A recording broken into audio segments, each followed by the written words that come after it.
Hello and welcome to Tuesday's edition of Movie News. John, you're laughing in the background there because we've got quite a show. We've got quite a show. We left it as late as possible, Stephen. I was amazed how quickly you can put thumbnails together. We really left it late. So, very quiet night for movie news, folks. Bit of a contrast compared to yesterday's Michael Keaton news. We've not got anything like that up our sleeves, but we do have something for a certain generation that grew up in the 1980s, Gremlins fans. And this is an article that comes in from Screen Rant. It's Gremlins 3 story, explored history and mythology of the creatures, John. Now, when I saw this headline, I thought, thank the maker, we've got something to talk about. You saw this headline, Stephen, you thought, this will end the show as a brief little conversation. Well, listen, I'm a big Gremlins fan. I loved the original film. I had a soft spot for the second one as well because Christopher Lee was in it. So the one from 1990, I know it gets a lot of bad rap, very much like Ghostbusters 2, which was mince. But Gremlins 2 for me does You didn't like hold. the haunted painting?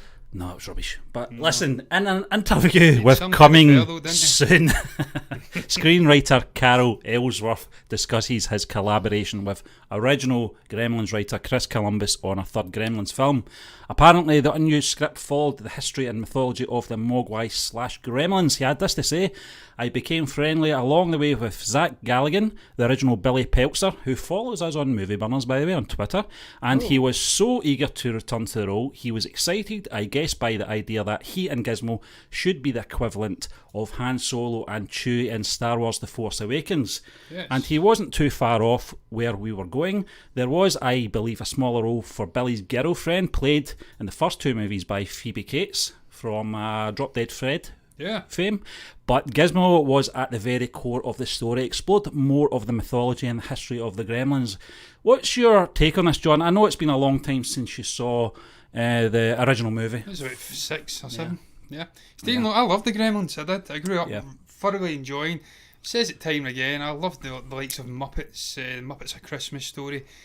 I was into these sort of things. I was into the stop motion Disney stuff like James and the Giant Peach.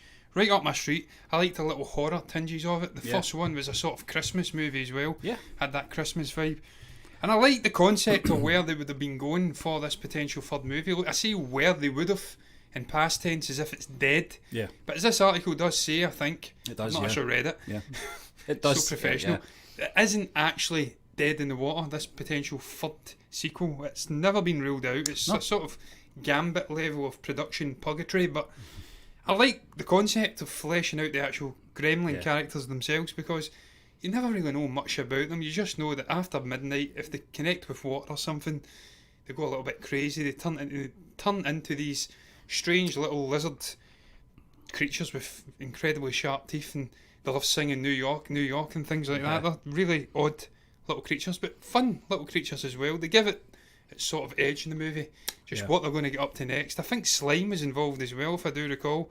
There was lots of slime. I think that was a sort of metamorphosis when they ate after midnight. They went into a kind of a cocoon, and then when that, the cocoon kind of cracked, opened, hatched, if you like. There was that kind of goo.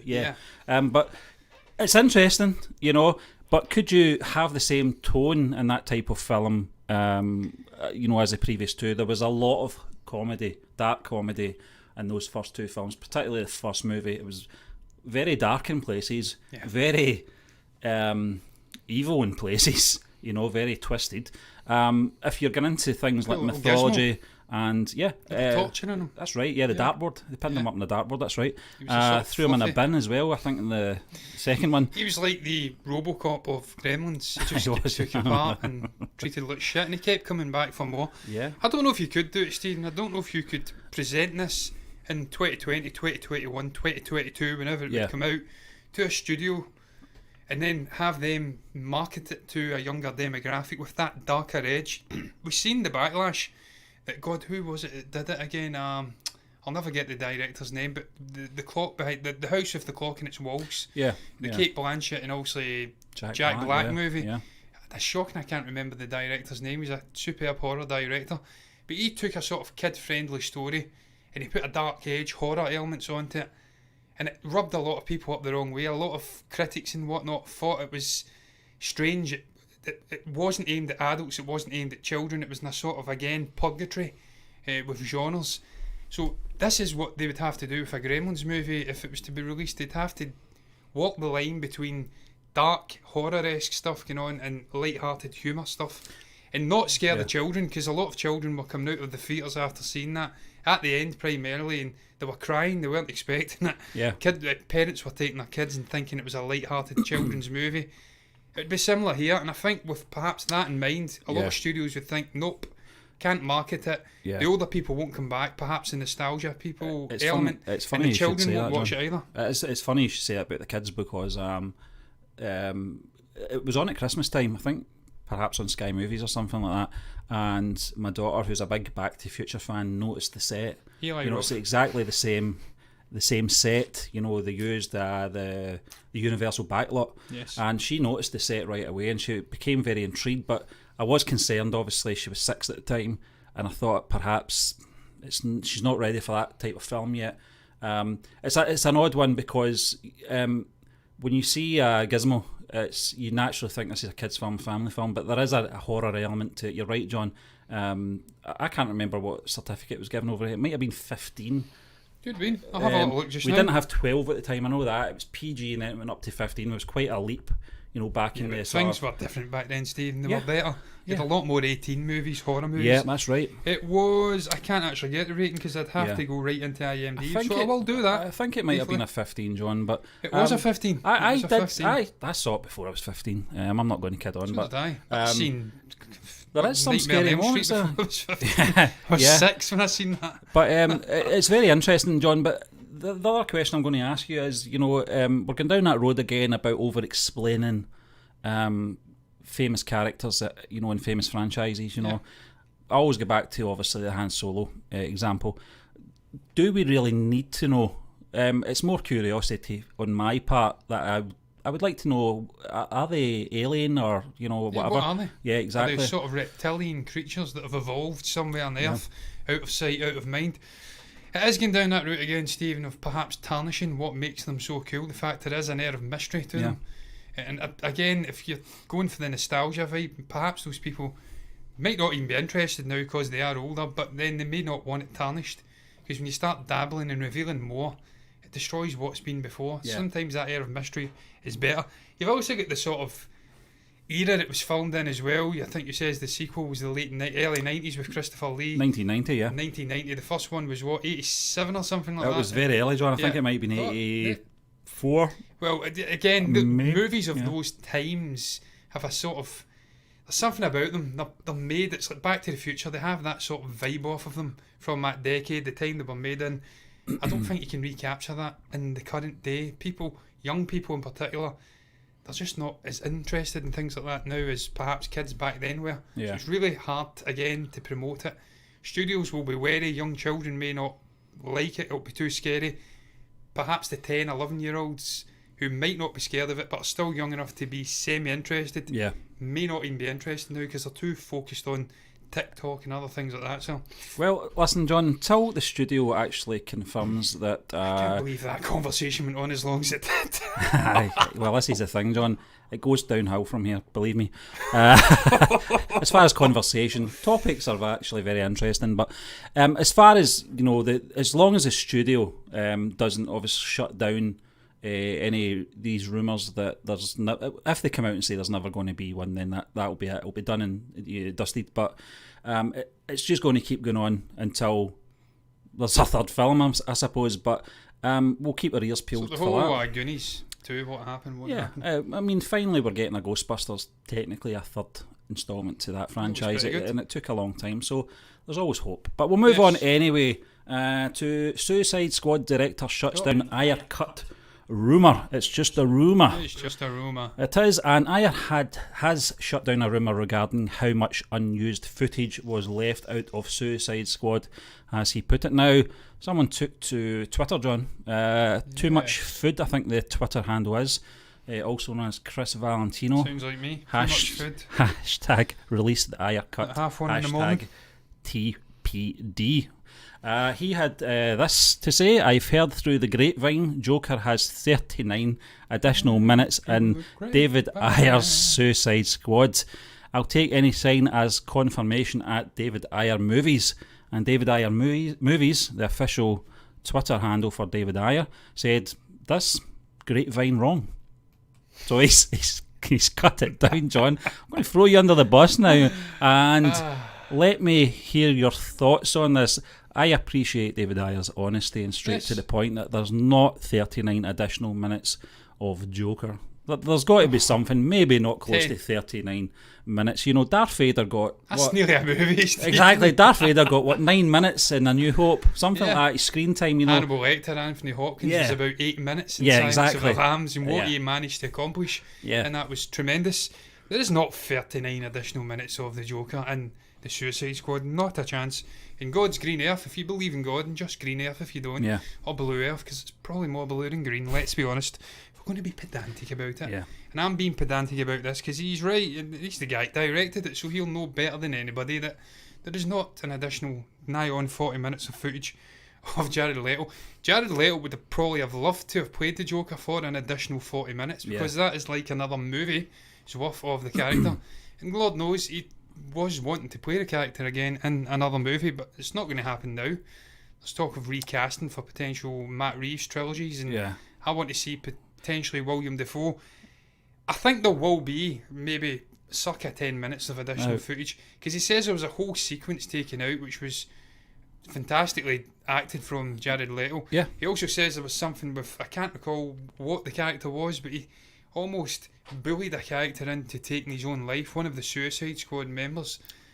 So there's a lot of that going on in the movie, so I'd imagine that would encompass at least 10 minutes of footage, but not 39 minutes, man.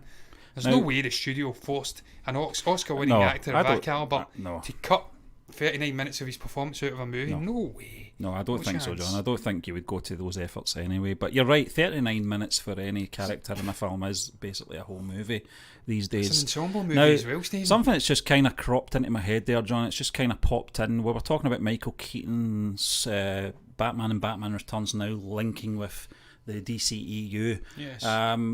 And thinking about Joker, Jared Leto's Joker, who's part of that universe.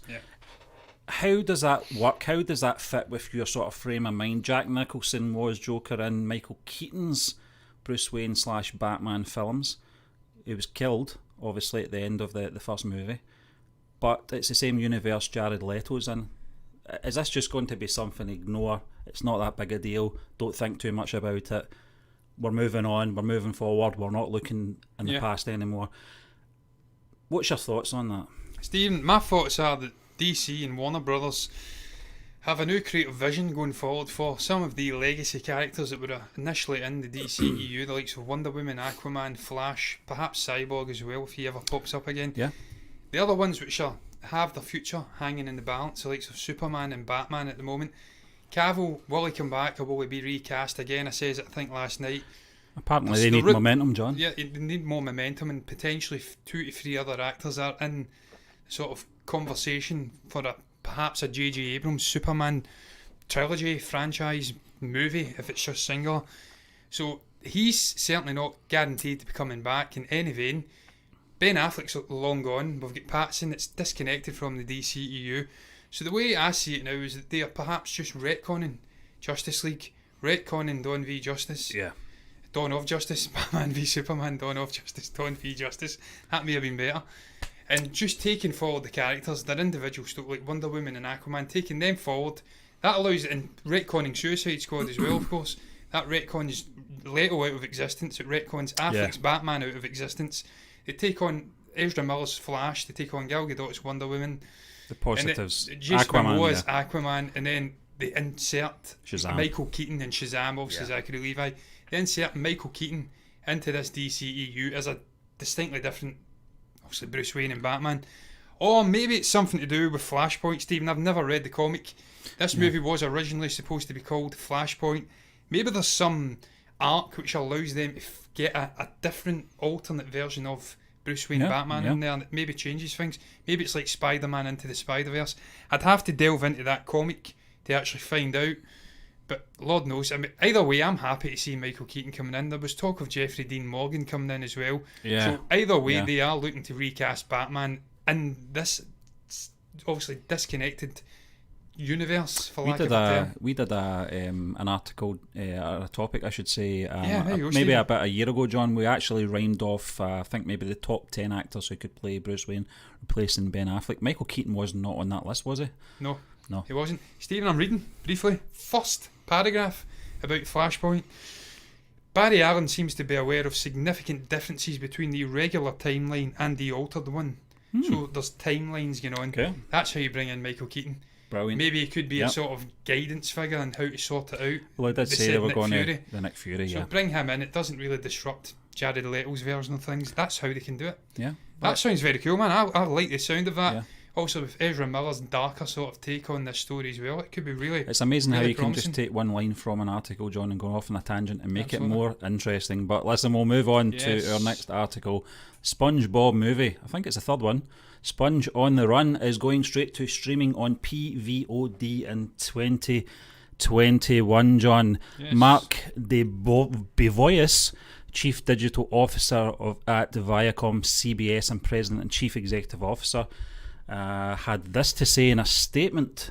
He said, "We are thrilled to have the SpongeBob movie Sponge on the Run, a premier first-run movie from one of Viacom CBS biggest brands, join CBS All Access, expanding slate of franchise content from across Viacom CBS. This launch will be perfectly timed with our continued expansion and planned rebranding of the service in early 2021 as we welcome SpongeBob and the gang from Bikini Bottom to the service in the biggest way possible." What service is this going on? CBS All Access? That's another streaming service? Now, I think he follows this up. No, it's Ramsey Naito, the Executive Vice President of Nickelodeon, had this to say: "We are happy to give kids and families a much-deserved lift in any way we can, and the PVOD release of the new SpongeBob theatrical and putting all seasons of the TV series on CBS, which I think is on Netflix UK just now, All Access are two of the best ways I can think of to get immersed in optimism and joy that this terrific character represents." It's the third film, John. I don't think I've seen the second film. I did see the first one. I did a review of it. I think it was back in 2004. It was years ago anyway. Great cover.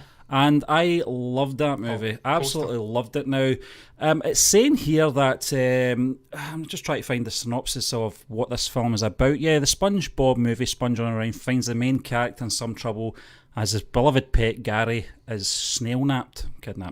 SpongeBob, along with his best friend Patrick Star, end up on an adventure that brings them into contact with some of Bikini Bottom's best characters.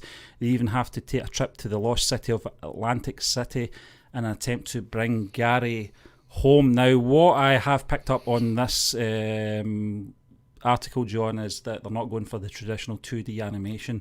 It looks like they're going for, I don't know what you call that, it's like 3D... Yeah, full sort of 3D CGI animation. CGI, It's like an animated sort of thing. So what's your take on this? Well, Stephen, it's going to be very difficult for me to speak about it because, as you do know, I've never watched any SpongeBob. Well, I've seen bits and bobs of the TV show every now and then. I didn't watch the original movie, so not the best person to speak with real authority on this subject. But look, what I can speak about is I think this being the future for movies like this. As I've said time and again, we've seen it with Scoob, we've seen it with Trolls World Tour, we're now seeing it with SpongeBob on the Run, or whatever, Sponge on the Run.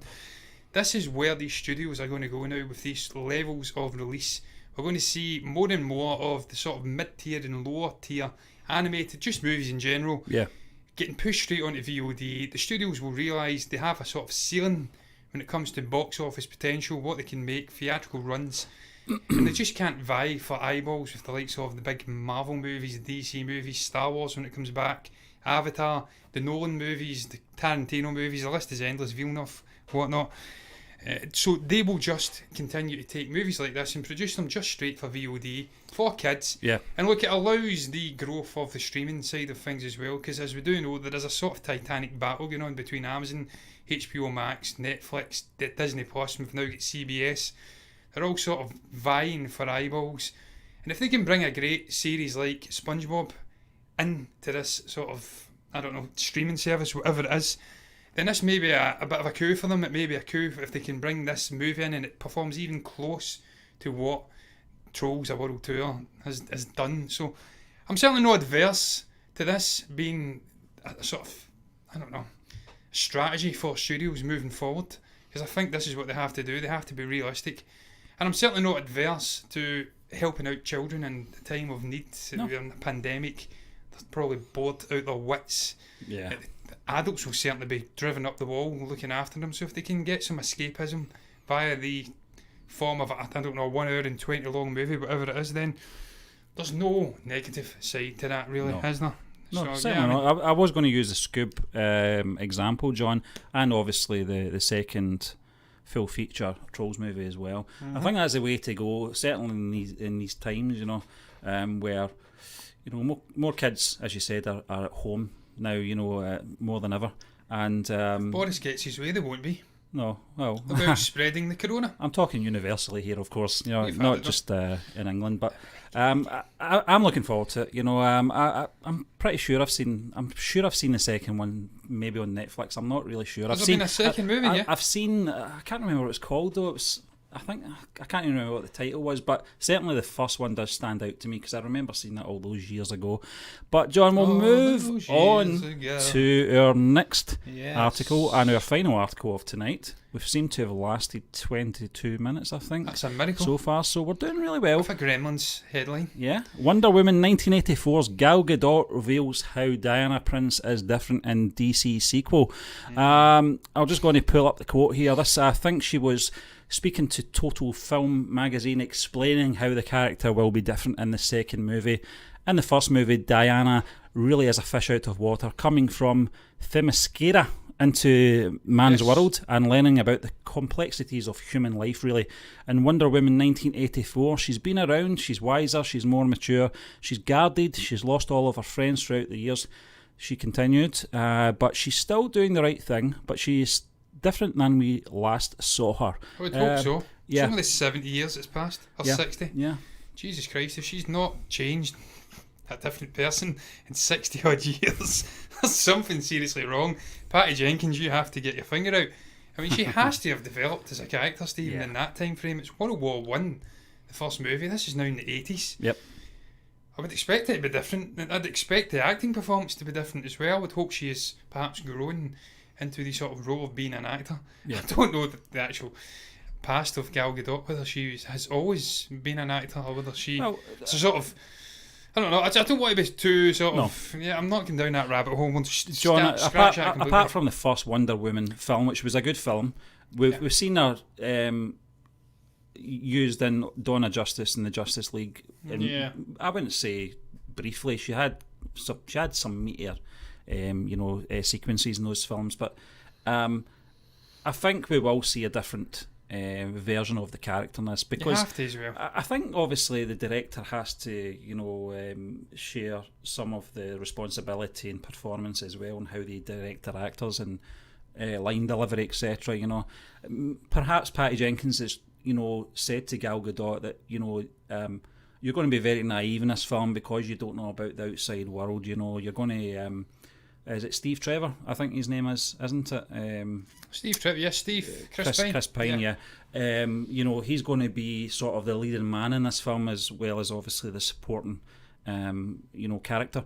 But you're going to be guided with him quite a bit in this film, because he is a man of the world. Yes. He's not everything that appears to be, from what I'm reading either, from that first Wonder Woman movie, which intrigues me, John. We're not really getting a lot of information about that character, but is he his grandson? I don't know. I honestly don't know how they're going to... Did he die? I don't know. Is he a man out of time? I think he's a man out of time. I do as well, Stephen. I'm jesting. Well, I agree with Sandro again in the chat. He's saying, of course, she'll say that. She's in the movie. Well, yes, she's promoting her own movie. She's going to say, this is great. I'm a different character. I've had to develop as an actor and do something that's took me out of my comfort zone, because, Stephen, I have looked at her history, and she wasn't a sort of out there actor prior to the Furious franchise.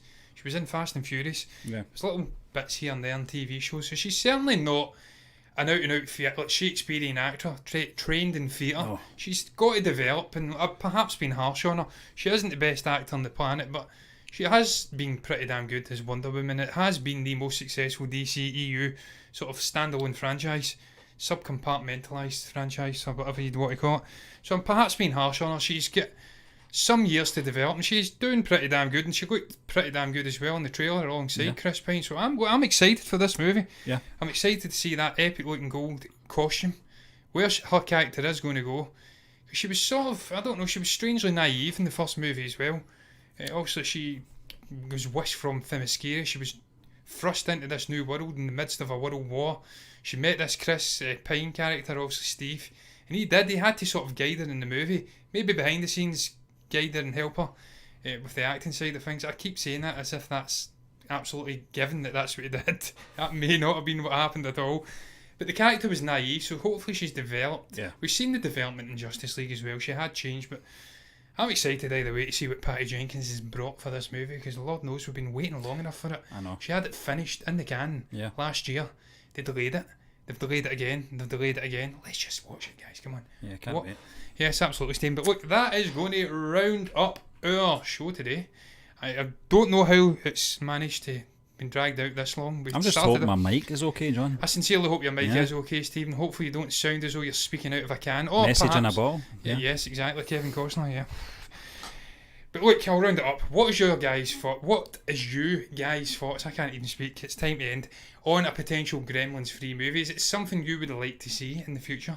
Would you like to see the mythology and the history of these strange little lizard characters fleshed out?